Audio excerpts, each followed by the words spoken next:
कागज कट कर घुड़ी बनाकर उड़ाता है आसमान में।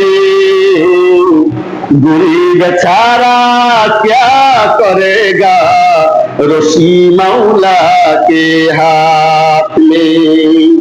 আল্লামা ইকবাল সুন্দর করে এই কবিতাটা বলেছেন যে কাগজ কাটকার ঘুড়ি বানাকার উড়াতা है आसमान में। घुड़ी बेचारा क्या करेगा रसी मौला के हाथ।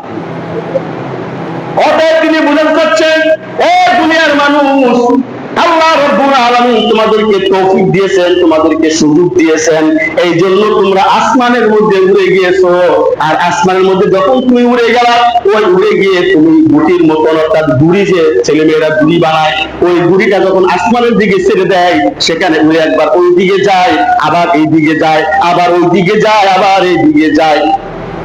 আল্লামা ইকবাল বলেন, যতই তুমি ঘোরাঘুরি করো না কেন, যখন ওই ঘুড়ির যে রশিটা যে ব্যক্তির হাতের মধ্যে রয়েছে, ওই ব্যক্তি যখন ঘুড়ির নাল ধরে টান দিবে, রশি ধরে টান দিবে, আসমানে থাকার এক মুহূর্ত সময় তোমার হবে না, এক মুহূর্ত সময় তোমার আর হবে না। কাগজ কাটকার ঘুড়ি বানাকার उड़ाता है आसमान में।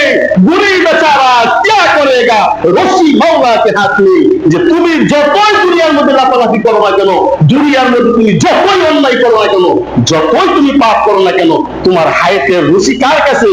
বলেন তো, হায়াতের রশি কার কাছে? কার কাছে হায়াতের রশি? আল্লাহর কাছে। আল্লাহ যখন সেই রশি করে টান দিবে, দুনিয়ার মধ্যে এক সেকেন্ড থাকার সময় কার হবে? কেউ পারবে।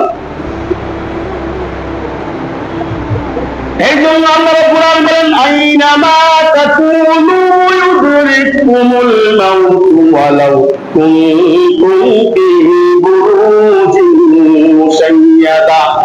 এই দুনিয়ার মানুষ, তোমরা সতর্ক হয়ে যাও, মউত কখন তোমার কাছে আসবে তুমি কিন্তু জানো না।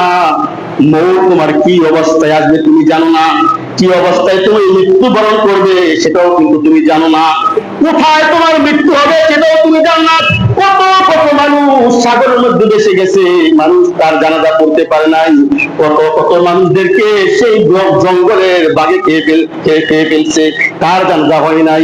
কত কত মানুষ অ্যাক্সিডেন্ট হয়ে এমন অবস্থা হয়েছে, তার কোনো খবর নাই, তার কোনো হাড়-হাড্ডির কোনো খবর নাই, এমন ভাবে তার মৃত্যু হয়েছে, মানুষ তার জানাজাও করতে পারে নাই।